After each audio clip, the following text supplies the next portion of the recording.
नमस्कार दोस्तों, स्वागत है आप सभी का रोशन साइंस स्टडी पॉइंट पे। और मैं कोमल शाह स्वागत करती हूँ आप लोगों का आपके हिंदी का जो कविता है उसके साथ, उसकी एक्सप्लेनेशन के साथ।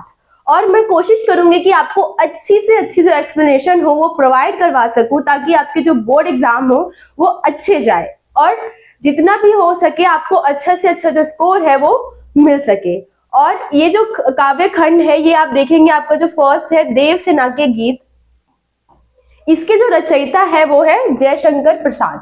ये आधुनिक काल के जो है कवि है, आधुनिक काल के एक बहुत बड़े और विशेष कवि है। इनकी ना बहुत सारी आप देखेंगे जो रचनाएं हैं वो बहुत प्रसिद्ध हुई है। उसमें से एक यहाँ पे देवसेना का गीत जो है हमें हमारी जो अंतरा बुक है उसके लिए दिया गया है। तो हम इसी को आज अच्छे से एक्सप्लेन करने वाले हैं, इसका हम 100% व्याख्या करेंगे, जितनी भी इसकी विशेषताएं होंगी उसको समझेंगे। लेकिन उससे पहले हम समझेंगे आपके जो कवि है उनके जो चारित्रिक विशेषताएं हैं उसके बारे में, या उन्होंने और कौन कौन सी जो प्रसिद्ध पुस्तकें हैं उसको लिखी, उनकी रचनाएं कौन कौन सी है, हम उसके बारे में जानेंगे। ठीक है, तो हम पहले आपको स्टार्ट करते हैं आपके कवि की जो जीवन परिचय है उसको। तो यहाँ आपका दे रखा है जयशंकर प्रसाद का जो जीवन परिचय है उसके बारे में। तो यहाँ देखिए कि सन 1888 में प्रसिद्ध रचनाकार जयशंकर प्रसाद का जन्म काशी में जो है हुआ। उन्होंने विद्यालय शिक्षा केवल 8वीं कक्षा तक ही की थी। आप देखेंगे इनका जो जन्म है वो काशी में हुआ था और उन्होंने जो प्रारंभिक शिक्षा है केवल 8वीं तक ही ग्रहण की। परंतु स्व शिक्षा एवं शिक्षा के प्रति जागरूकता ने उन्हें महाज्ञानी बना दिया। लेकिन वो खुद से ही पढ़ना चाहते थे, उनको इंटरेस्ट था पढ़ाई में, जिस वजह से आज वो इतने महाज्ञानी बन चुके हैं कि हम उनकी कविता का एक छोटा सा अंश यहाँ पे समझने वाले हैं। इसीलिए उन्होंने संस्कृत, पाली, उर्दू और अंग्रेजी भाषाओं तथा साहित्य का गहन अध्ययन किया। अब देखिए उन्होंने खुद से ही स्वयं शिक्षा खुद से गहन की, लेकिन उसके बाद भी उन्होंने इतनी सारी जो भाषाएं हैं, संस्कृत, पाली, उर्दू, अंग्रेजी जैसी भाषाएं हैं, उसमें उन्होंने साहित्य का निर्माण किया। देखिए अब स्वयं शिक्षा से हम यहाँ पे एक विशेषता इनसे ले सकते हैं कि अगर हमारी कोई मजबूरी हो, हम पढ़ाई ना कर सके, उसके बाद भी अगर आपके अंदर कुछ करने की दृढ़ निश्चयता है तो आप उसको कर ही लेंगे किसी ना किसी तरीके से। और इसका एक बहुत अच्छा एग्जाम्पल आप जयशंकर प्रसाद को ले सकते हैं। अपनी जो 8वीं तक की शिक्षा ग्रहण करने के बाद उन्होंने स्वयं शिक्षा का अध्ययन किया और उसके बाद उन्होंने इतनी सारी जो भाषाएं हैं उसमें अपने साहित्य को बहुत अच्छे से आगे बढ़ाया। आगे यहाँ दे रखा है कि इसके अतिरिक्त उन्होंने इतिहास, दर्शन और धर्मशास्त्र और पुरातत्व विषयों में भी महारत हासिल की। इसके अलावा भी उन्होंने बहुत सारे फील्ड में है जो अपने आप को आगे बढ़ाया, अपने काम को अच्छी तरीके से किया। आगे अब हम इनका देखेंगे जो इनकी प्रमुख रचनाएं हैं उसको हम समझने वाले हैं। तो यहाँ पे इनके नाटक में फर्स्ट हम देखेंगे जो अजातशत्रु स्कंदगुप्त, जो हम अभी देवसेना का गीत समझने वाले हैं वो स्कंदगुप्त बुक का ही, पुस्तक का ही एक छोटा सा भाग है जो हमें हमारी अंतरा भाग 2 में दिया गया है आप लोगों को करवाने के लिए। नेक्स्ट यहाँ आप देखेंगे चंद्रगुप्त है, राजश्री है और ध्रुव स्वामिनी है। नेक्स्ट यहाँ उपन्यास दिए गए हैं जिसमें कंकाल, तितली, इरावती, अपूर्ण, और यहाँ पे कहानी संग्रह है आंधी, इंद्रजाल, छाया, प्रतिध्वनि और आकाशद्वीप। निबंध संग्रह में आप देखेंगे काव्य और कला तथा अन्य निबंध शामिल है। और नेक्स्ट यहाँ दे रखा है कविताएं जिसमें झरना, आंसू, लहर और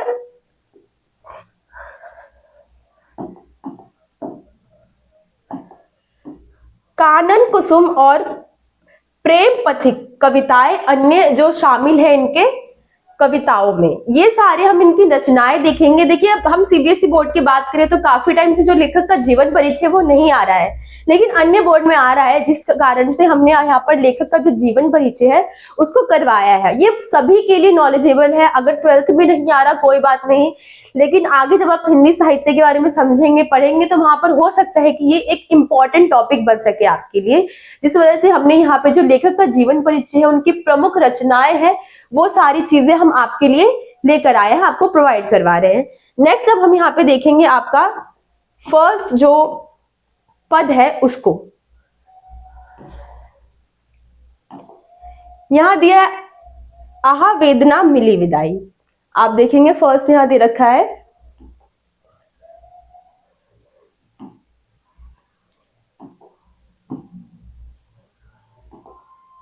आहा वेदना मिली विदाई, मैंने भ्रमवश जीवन संचित मधुकर्णियों की भेंट लुटाई। अब यहाँ आप देखेंगे ना, ये पूरा जो देवसेना है, यहाँ हमारा जो इंपॉर्टेंट कैरेक्टर है, वो अपने जो दुख है, अपने जीवन की जो बहुत मार्मिक और दर्दमय दृश्य है, उसको एक कविता के जरिए जो हमारे कवि है, उन्होंने देवसेना के प्रति इसको जताने की कोशिश की, उसको बताने की कोशिश की कि किस तरीके से वो अपनी वेदना को बता रही है, किस तरीके से जो उसका संपूर्ण जीवन है कष्टमय तरीके से बीता है उसको वो बता रही है। उसके बारे में यहाँ पे कवि हमें बताना चाहते हैं इस कविता के जरिए। नेक्स्ट यहाँ छल छल थे संध्या के श्रमकण, आंसू से गिरते थे प्रतिक्षण, मेरी यात्रा पढ़ लेती थी निर्वता अनंत अंगड़ाई। अब ये पूरा जो है आपका एक पद दे रखा है, अब हम इसकी जो व्याख्या है, स्वप्रसंग व्याख्या, उसको समझेंगे।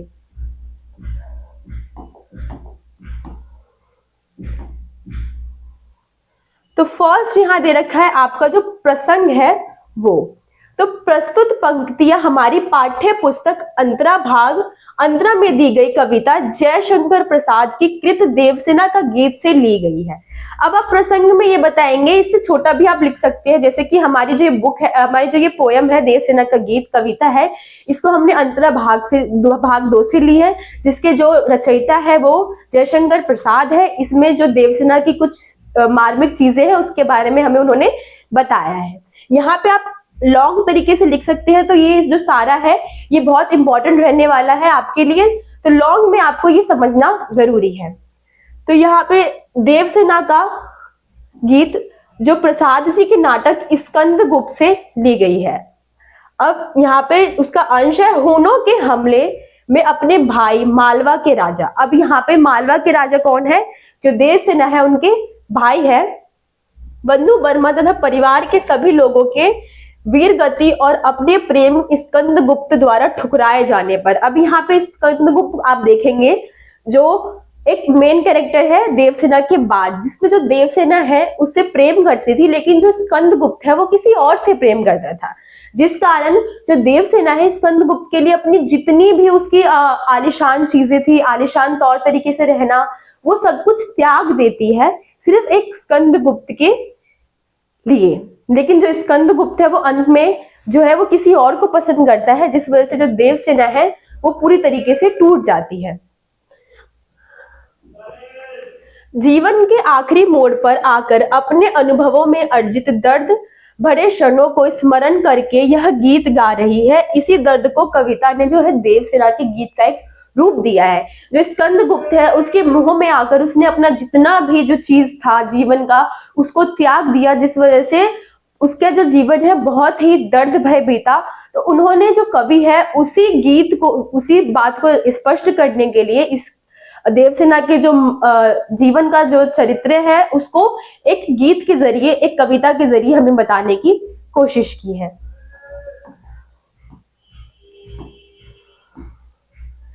अब हम यहाँ पे आपकी जो व्याख्या है वो समझने वाले हैं कि फर्स्ट जो था, देवसेना के मुंह से कवि बोल रहा है कि जीवन के सभी आराम आशाओं और इच्छाओं को छोड़ती हुई आज मेरे दर्द को मुझसे विदाई मिल गई है। जिस भ्रम में रहकर मैंने अपने जीवन और आशाओं कामनाओं को इकट्ठा करती रही उसे मैंने भीख में दे दिया। अब यहाँ पे आपने फर्स्ट आपने देखा था यहाँ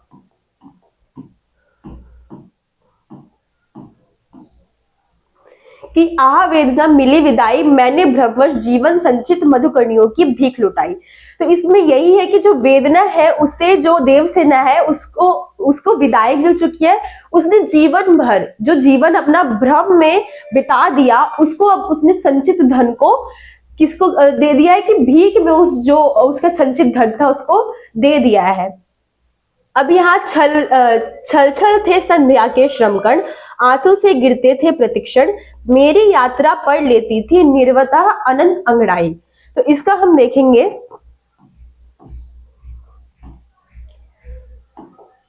कि मेरी दर्द भरी शामें आंसुओं से भरी थी और मेरा पूरा जीवन गहरे वीराना में था। देवसेना अपने बीते हुए जीवन पर दृष्टि डालते हुए अपने अनुभवों में जमा जो उसकी पीड़ा है उसको हमें बता रही है कि पलों को याद कर रही है। अपनी जिंदगी के इस मोड़ पर अर्थात जीवन के आखिरी क्षणों में वह अपनी जवानी में किए गए कार्यों को याद करते हुए अपना जो दुख है उसको प्रकट कर रही है। अब फर्स्ट पैराग्राफ में यहाँ दे रखा है कि जो देवसेना है वो अपने अंतिम क्षणों पर है, लेकिन जो उसने जो काम अपनी जवानी में किया था उस पे अब उसको बहुत दुख हो रहा है, बहुत अफसोस हो रहा है कि उसने ऐसा क्यों किया। फिर है कि अपनी जवानी में किए गए कर्म कांडों को वह गलती से किए गए कार्यों की श्रेणी में बताकर उस समय की गई अपनी नादानियों पर पछतावा कर रही है। अब उसने जो स्टार्टिंग में जो गलतियां की अब वो उसको भूल समझ रही है, भूल बताने की कोशिश कर रही है हम लोगों को, और उस पर जो पछतावा है वो व्यक्त कर रही है, जिस कारण उसकी आंखों से जो आंसू है वो बह निकले हैं। तो आप देखिए कि पूरे पैराग्राफ में देवसेना है उसके बारे में बताया गया कि किस तरीके से अपने जो अंतिम क्षण है, अपने अंतिम पल है उसको बिता रही है और अपनी जो शुरुआती दौर में किए गई गलती है उसको हमें बता रही है, उस पर अपना पछतावा दिखा रही है। तो फर्स्ट आपका जो पैराग्राफ है उसमें यही समझाने की कोशिश की गई है। अब हम इसमें का जो विशेष है वो समझेंगे।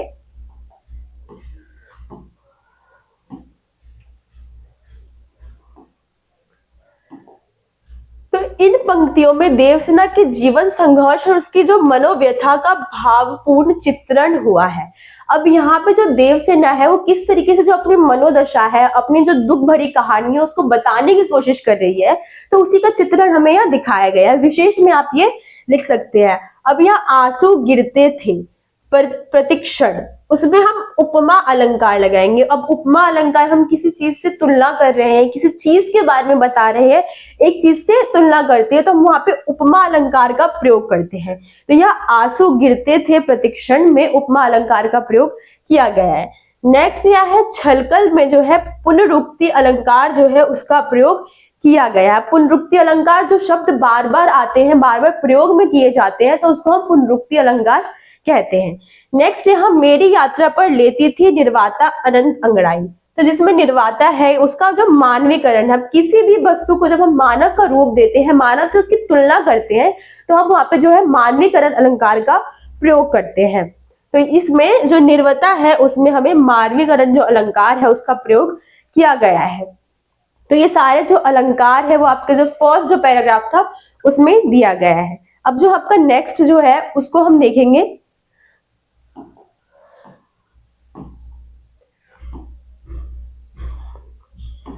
यहां दे रखा है कि श्रमित स्वप्न की मधुमाया में, मतलब जो संघर्ष से भरे उसके जो स्वप्न थे, जो सपने थे उसकी मधुमाया में, जो उसके मीठे स्वप्न थे, गहन विपिन की तरुण छाया में। यहां गहन का मतलब है गहरा और विपिन मतलब जंगल की तरुण छाया, यहाँ तरुण जो है वो है पेड़। तो यहाँ हम बता रहे हैं गहन विपिन की तरुण छाया में, मतलब जो गहन जंगल है उसमें पेड़ की छाया में पथिक। अब पथ जो होता है हमारा रास्ता होता है,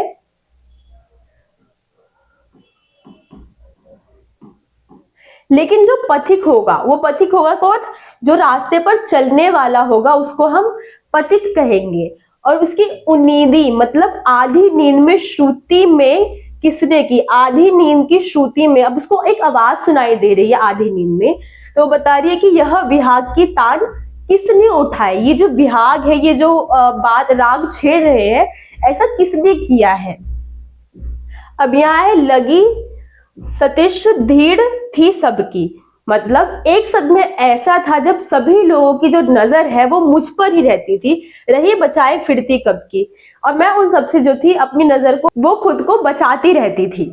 नेक्स्ट है मेरी आशा आह बाबली तूने खोदी सकल कमाई। अब इसकी आशाएं ऐसी थी, ये स्कंदगुप्त को पाना चाहती थी, लेकिन जो स्कंदगुप्त है वो पहले से ही किसी और को पसंद करता था। तो यहाँ इस लाइन में वो बताना चाहती है कि जो उसकी आशाएं थी वो बहुत बावली थी, कि वो उस इंसान को पाना चाहती थी जो उसकी किस्मत में था ही नहीं, उसने उससे आस लगा के रखी हुई थी। और इसी चक्कर में जब उसने दूसरे से आस लगाई, उसने जो पूरी उसकी जो कमाई थी वो सारी की सारी खो दी। तो इसमें पूरी लाइन में हमें बताया गया है, पूरे पैराग्राफ में बताया गया किस तरीके से जो देवसेना है वो बता रही है कि जो परिश्रम के बाद जो उसकी जो स्वप्न थे, एक मधुमेह स्वप्न थे, उसमें जब लोग जो थे उसके ऊपर नजर रखते थे, आगे पीछे घूमते रहते थे उसके, लेकिन वो सबको इग्नोर करती थी, वो किसी पे ध्यान नहीं देती थी, उसका ध्यान था सिर्फ स्कंदगुप्त पे। लेकिन ऐसा हो नहीं पाया, वो जो चाहती थी उसको मिल नहीं पाया, जिस कारण अब वो अपनी आशाओं को बावली बोल रही है और कह रही है कि उस आशा के चक्कर में उसकी जितनी भी सकल कमाई थी, जितना भी उसके हाथ में था, उसने वो सब कुछ खो दिया। अब हम नेक्स्ट पैराग्राफ देखेंगे। चढ़कर मेरे जीवन रथ पर परले चल रहा अपने पद पर। मतलब देवसेना कह रही है कि मेरे जीवन रथ पर जो प्रलय है वो मेरे ही पद पर चल रहा है, अपने रास्ते पर वो चल रहा है।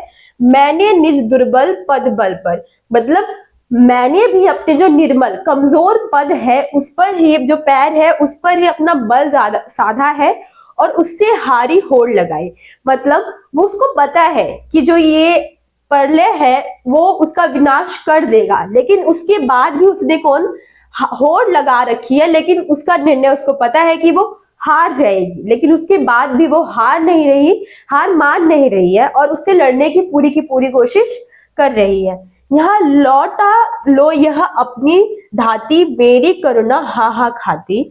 मतलब वो बोल रही है कि अभी जो धरती है, अब मुझे यहाँ से वापस ले चलो या इसको हटा दो, कि जो मेरी करुणा है, जो मेरी दया है, और वो जो है वो हाहा खा रही है, मतलब मुझसे अब ये सब कुछ सहा नहीं जा रहा है।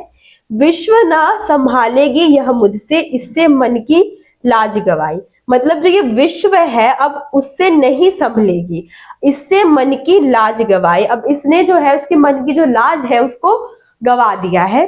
तो इस पूरे पैराग्राफ में उसने बताने की कोशिश की है कि जो प्रलय है, मतलब जो उसका अंत है, वो अपने रास्ते पर चला जा रहा है और देवसेना को पहले से ही पता है कि वो हारने वाली है उस प्रलय से, लेकिन उसके बाद भी अपने निर्बल कमजोर पदों पर, पैरों पर खड़े होकर वो उसको बोल रही है, उसको चुनौती दे रही है कि मैं भी तुमसे होड़ लगाऊंगी, मतलब मैं कंपटीशन करूंगी। लेकिन उसका जो रिजल्ट है उसको पहले से पता है कि वो हारने वाली है, जिस वजह से वो आगे बोलती है कि ये जो धरती है, ये विश्व है, अब मुझसे नहीं संभलेगी, जो मेरी करुणा है वो हा खा रही है।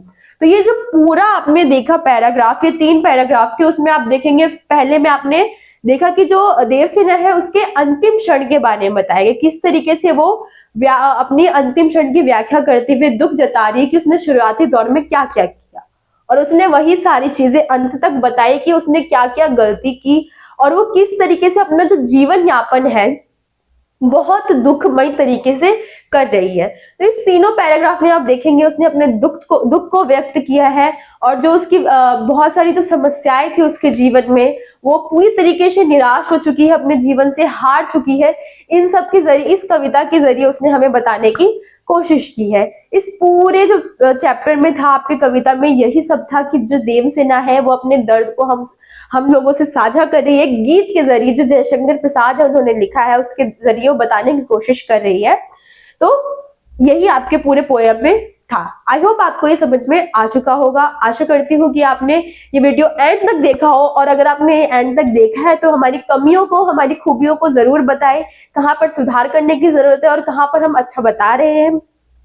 आशा करती हूँ कि आप लोग एंड तक बने थे इस वीडियो से और आपको ये जो वीडियो है बहुत ज्यादा यूजफुल होने वाला है।